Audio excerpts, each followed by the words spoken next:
karere k'ibiyaga bigari bya Afurika.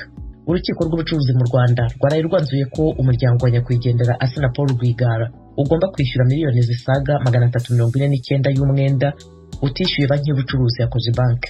Umucamanza yategetse ko igihe uwo mwenda uzaba utarishyurwa batagomba gusubizwa ibyangombwa byabo ku mitungo itimukanwa. Eric Bagirubusa abahiye inkuru. Mu gihe kijya kwegera isaha umucamanza mu rukiko rw'ubucuruzi asoma icyemezo cy'urubanza uruganda rw'itabi rwa Rwigara Premier Tobacco Company ruburanamo na banki y'ubucuruzi ya Cogebanque byarangiye yanzuye ko abo mu muryango wo kwa Rwigara batsinzwe. Baregeraga kwemeza ko nta mwenda uwo ari wo wose babereyemo iyi banki no gusaba gusubizwa ibyangombwa by'imitungo itimukanwa batanzeho ingwate ubwo bakaga inguzanyo mu mwaka wa 2014. Muri icyo gihe uko umucamanza yabisobanuye bari batse inguzanyo isaga miliyoni 821 z'amafaranga y'u Rwanda yagombaga kwishyurwa n'inyungu zayo mu gihe cy'umwaka umwe. Umucamanza yavuze ko mu mwaka wa 2017 Prime Insurance Limited yishyuye Cogebanque miliyoni 540 y'imisago aho kuba miliyoni 600 nk'uko abo kwa Rwigara bari batanze ikirego. Gusa nyuma Prime Insurance yatanze ikirego mu rubanza rwiswe rw'akarengane isubirisha mu rubanza. Urukiko rw'ubucuruzi ruvuga ko mu 2020 Cogebanque yategetswe gusubiza Prime Insurance miliyoni zisaga 349 bivuze ko hagumyemo umwenda kwa Rwigara bari babereyemo iyo banki. N'urubanza uruganda PTC ruvuga ko rutabayemo umuburanyi bityo ko nta shingiro rwagombye guhabwa. Cogebanque ivuga ko uruganda rwa Rwigara hari rwo PTC rwemera amasezerano y'inguzanyo bahawe n'iyi banki, ikavuga ko ikirego cyabo nta shingiro gifite. Urukiko rw'ubucuruzi ruvuga ko kuba urukiko rw'ubujurire rwarategetse Cogebanque gusubiza miliyoni zirenga 349 kandi ayo mafaranga yari mu yishyuriwe PTC nk'umwenda yari yibereyemo, bivuze ko uruganda PTC rugifite inshingano zo kwishyura uwo mwenda. Urukiko ruvuga ko bikimara kuba nta kindi Cogebanque yari bukore uretse gushyira mu bikorwa ibyemezo by'inkiko yarangiza nayo igahindukira na PTC iyishyuza umwenda wayo. Kucyo kuba uruganda rwa Rwigara rutarabaye umuburanyi mu rubanza rw'akarengane, umucamanza akomeza gushimangira ko bitayikuraho inshingano zo kwishyura umwenda. Ku kijyanye n'inyungu z'ubukererwe kuri uyu mwenda, umucamanza asingiye ku zindi manza zaciwe yavuze ko kuva Cogebanque yaremererwaga kwishyuza umwenda wayo mu 2020 nta cyayibujije kujya kuwishyuza mu bwumvikane. Yavuze ko ahubwo iyi banki mu minsi ishize aribwo yashatse gukoresha uburenganzira bwayo bwo kugurisha mu cyamunara imitungo yo kwa Rwigara yatanzweho ingwate. Yavuze ko ikijyanye n'ibihombo iyi banki yaba yarahuye nabyo igomba kubyirengeraho kwishyuza inyungu z'umurengera ku burangare bwayo. Umucamanza yahise ategeka ko abo kwa Rwigara bagomba kwishyura banki y'ubucuruzi ya Cogebanque umwenda wa miliyoni 349 n'ibihumbi 752 n'amafaranga 425. Yabaciye kandi indishyi ingana n'ibihumbi 700 arimo yo gushora Cogebanque mu manza n'amafaranga yikurikirana rubanza ry'umunyamategeko. Umucamanza kandi yategetse ko igihe cyose bazaba batarishyura uwo mwenda batazasubizwa ibyangombwa by'imitungo yabo itimukanwa yari yaratanzweho ingwate. Imwe muri iyo mitungo iherereye i Nyarugenge mu murenge wa Rwezamenyo no mu Kiyovu mu mujyi wa Kigali. N'umwanzuro bigaragara ko utaguye neza, Madame Adeline Mukangemanyi Rwigara umugore wa nyakwigendera ahita haguruka asohoka mu rukiko. Ku murongo wa telefone yabwijwe rya Amerika ko bagiye kugarira inzira z'ubujurire. Tugiye kujurira ariko nkuko nabivuze na mbere hose twajuririye ijuru, ariko n'ubu tuzakomeza ntabwo ducitse intege na gatoya, kandi kiriya cyemezo nta nubwo cyadutangaje na gato, ntabwo cyadutangaje n'ibiriya twari dutegereje. Ubu byarateguwe n'ibimenyetso byagaragaye kandi turiyo. Bivuze se ko igihe mu bujurire byakwanga byo ari amafaranga mwakwemera kuyishyura? Ntayo tuzishyura, bazakore ibyo bagambiriye, Imana nayo hari ibyo yagambiriye rwose, babyumve ntabyo bazabona, ntayo tuzabishyura, bazakore gahunda uko bazipanze. Icyakora mu cyemezo cy'umucamanza ntaho yigeze asobanura niba Cogebanque yemerewe kugurisha mu cyamunara imitungo yo kwa Rwigara. Ni mu gihe mu minsi ishize yari yaratangiye gushaka kugurisha imwe muri yo. Nkibutsa ko mu 2018 aribwo imashini z'uruganda n'itabi byo kwa Rwigara byarangije gutezwa mu cyamunara.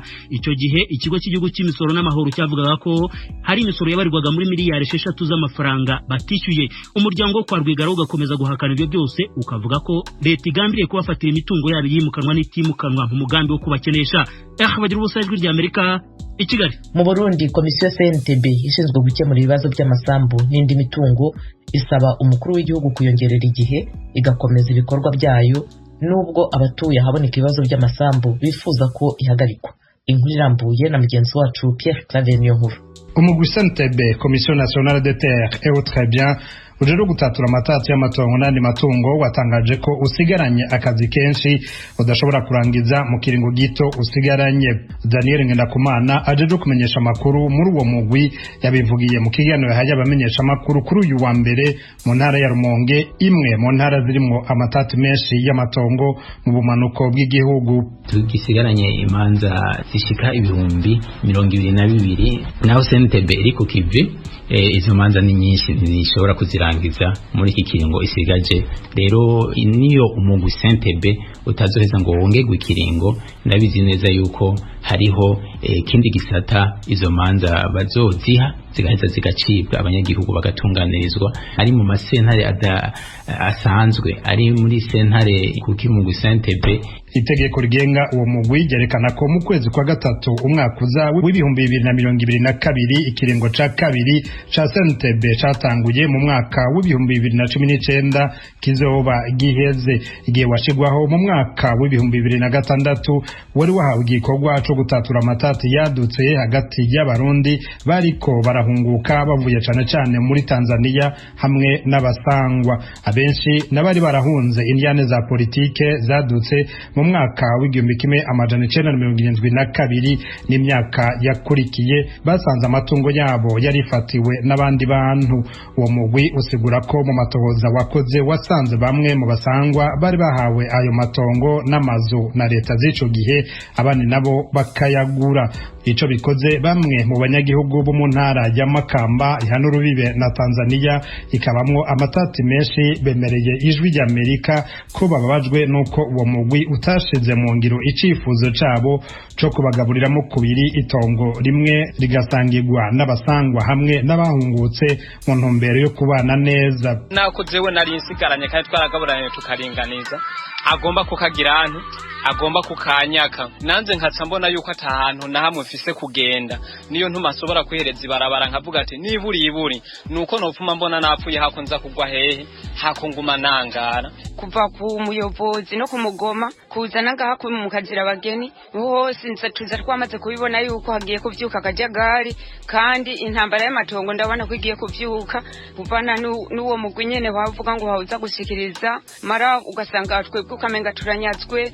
Ntagire leta yo guhungura hama yongere hungisha abandi, ntanya gufa ntanya gukira nta mwana n'ikinono se barundi nagira ijambo avuze. Yamara uwo mugwi wemeza ko itongo ribwirizwa gusubizwa mweneryo. Mu bice byinshi by'igihugu abasangwa barasowe mu matongo baba bamazemwo imyaka irenga 20, abahungutse nabo bakayahabwa. Aho niyo bamwe mu banyepolitike nka Honorable Charles Nditije, umushinga amateka w'umugambwe Iprona, yabaye mu bambere biyamirije iyo ngendo kuva mu myaka 10 iheze. Kuri mikro y'Ijwi ry'Amerika uwo ubu atavuga rumwe na leta avuga ko uwo mugwi sentebe udakwiye kongerwa ikiringo, kiretse bahinduye itegeko riwugenga n'abawugize ntibatamika ibyo bakora. Ntacu wamariye abarundi kuko hakubatatura warabateranije igihe cyose yagomba kwegurira amatongo canke amayi matungo abahungutse abasangwa bakaburiramwo byose. Ugasanga rero bizanye akaguma mu gihugu, hakuzana ituze mu gihugu, kamenga umusangwa ni nyakwangazwa. Umuvugizi wo mugwi wewe siko abibona. Daniel Ngendakumana amenyesha ko nyabona uwo mugwi sentebe ahubwo washize imbere gusubiza ivyabo abari barabinyazwe. Yamara akavuga ko intambamyi zitabuze. Iyo umuntu yitwariye umuntu hanyuma uwo yitwariye ntaze, ntiduza ngo twumvirize urubanza, urumva nivyo ukunda ko twumviriza umuntu. Kigira kabiri n'abantu tuba twaraheje kumviriza, abitwariwe ntibaheze ngo baze gutora ingingo. Kirazira yuko urubanza rushira mu ngiro bose bataratora ingingo, kandi babigira nkana. Umugwi sentebe wiha amanota meza mu kiringo warumaze uri kurakora, kuko kubw'abawurongoye mu myaka 15 iheze ushizweho wakiriye ibirego birenga ibihumbi 60, ibice birenga 70 by'ayo matati akaba yaratatuwe. Ku rundi ruhande ariko abandi babona ko uwo mugwi waje gutunganiriza ubwoko bumwe bwiganjemo abahutu bari barahunze ari benshi muri izo ntoreka zahitiye mu Burundi. Pierre Claver Niyonkuru, Kigali, ku bw'Ijwi ry'Amerika. Dusubiye mu Rwanda mu murenge wa Bugarama mu karere ka Rusizi hari abaturage bakomeje guhezwa mu gihirahiro cyo kudahabwa ibyangombwa by'ubutaka batuyeho. Abo bavuga ko inama zagiye zikorwa zigamije gukemura icyo kibazo kugeza ubu nta musaruro ziratanga, bikomeje kubadindiza mu iterambere. Umunyamakuru wacu Temistokere Mutijima yaganiriye nabo maze adutegurira inkuru. Ni ikibazo gihuriyeho n'imiryango irenga 2,000 yo mu tugari twa Ryankana na Pera twombi two muri uyu murenge wa Bugarama. Gifite imizi mu mwaka wa 2009 ubwo hatangiraga ibikorwa byo kubarura no gutanga ibyangombwa by'ubutaka mu Rwanda. Abo bavuga ko ku ikubitiro bahawe nomero ziranga ubutaka bwabo, ariko byagera mu gutanga ibyangombwa bakibura. Mu gusaba ibisobanuro babwiwe ko ubutaka batuye hari ubwa Minisiteri y'Ubuhinzi n'Ubworozi Minagiri. Ni kenshi ibyemezo by'ubutaka bayiburiye igisubizo, kandi abaturage bicara babaza icyo kibazo. Ese kuki tutagira ibyemezo kandi hano babifite? Akabwira ko hano ari kwa Munagiri. Ese Munagiri acumbikiye abaturage? Ese azaha ibyangombwa? Ese azabimura abatuze handi? Minagiri tuzi ko ari leta. Ubwo rero ubutaka bwabaye ubwa leta twe mu buryo tutazi. Na nubisa tubutuyeho bavuga ko ari ubwa leta, ariko twe twari tuzi ko ari ubwacu. Abasaza bacu aribo bagiye bavugura basogokuru bagareza ba data, n'ubungu tukaba tubutuyeho guca. Ubutaka abaturage bavuga buri mu byiciro bibiri. Hari ubwo batuyeho burimo n'amazu bigaragara ko amaze imyaka myinshi yubatswe, n'ubundi bakoreraho imirimo y'ubuhinzi. Bamwe mu bagaragara nk'abakuze bagituye muri aya masambu ntibemeranya n'ingingo yo kwitirira leta ubutaka bavuga ko ari ubwabo. Bemeza ko aho hamye hatuwe kuva na mbere y'umwaka w'1962. Urugo rumwe rwabaga ruri hano, urundi ruriri zitandukanye. Ubwo ni ku mapayizana, aha ni ku rya 11, hirya ni ku rya 10. Ubwo bari batuye nyine ku mirongo nyine nk'uko za payizana zari zimeze. Yangane ni naravuye ntabwo ndumva vuye handi. Ubundi angaha hamye hatuwe kuva kera. Yitwa ndagwa bari kwegerane, urumva nyine byari bidu. Ndiko kwabiri kubutaka nyine ari ubwacu tuburimo. Ni ntabwo ikiri haba muri iki. Nahaje nyine umukobwa sanga nyine hatuye. Hari hatuye abantu benshi barapfuye barashize bose n'abimukira bagiye baza badusanga. Nyine bavuga ngo ubutaka ngo n'ubwa leta, kandi izi ko ubutaka ari ubw'abaturage babayeho kuva kera. Ni ikibazo cyahagurukije abategetsi mu nzego nkuru z'igihugu barimo na ba Minisitiri w'Ubuhinzi n'Ubworozi n'Ubutegetsi bw'igihugu. Ndetse mu nkuru Ijwi rya Amerika yagikozeho mu mpera za 2019, Bwana Shyaka Anastase wategekaga Minisiteri y'Ubutegetsi bw'igihugu icyo gihe yijeje aba baturage ko ikibazo cyabo kigiye kuganirwaho bagahabwa igisubizo bitarenze ibyumweru 2. Ikiza nuko bose bamwe bahamaze imyaka myinshi, niba ba muturage atuye ku butaka imyaka 30 cyangwa isaga, kuba ubwo butaka butunze n'abana be bifite icyo bivuze. Tukaba rero twabasezeranyije ko inzego zigiye kubiganiraho zikareba umurongo cyahabwa, ariko tubezera ko azaba ari igisubizo kinoze kandi kinyura bariya abaturage. Ikibazo cyabo kirumvikana, tuzabikora vuba rero mu gihe kitarenze icyumweru 2. Nyamara kugezana n'ubu igisubizo cy'iki kibazo ntikiraboneka.